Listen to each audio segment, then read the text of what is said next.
আমি আসলে বক্তব্য দেওয়ার মতো যে মানসিক শক্তির প্রয়োজন, সেই মানসিক শক্তিটি এই মুহূর্তে আমার কাছে সেরকম বিদ্যমান নয়। কারণ আজকে 12টি বছর ধরে আমরা একটা দুঃসহ যন্ত্রণা, একটা বেদনা, বিপর্যস্ত একটা পরিস্থিতির মধ্যে আমরা বসবাস করছি বিগত 12টি বছর ধরে। তার কারণ সেটা আপনারা জানেন, আপনাদেরই এই অঞ্চলের এই এলাকারই সন্তান, আপনাদেরই অতি প্রিয়জন, আপনজন, যিনি এই অঞ্চলের মাটিও মানুষের জন্য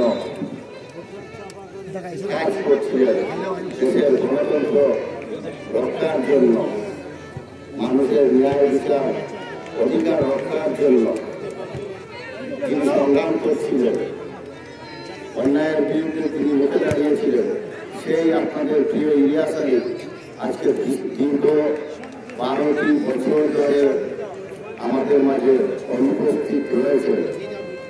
তাই আমাদের হৃদয়ে প্রচন্ড ক্ষরণ হচ্ছে, প্রতিনিয়তই ক্ষরণ হচ্ছে। ইলিয়াস আলীর অনুপস্থিতিতে আপনারা যেমন বেদনাগ্রস্ত, আমরা পরিবারের সদস্য হিসাবে আমাদের হৃদয়ে প্রতিনিয়ত ক্ষরণ হচ্ছে।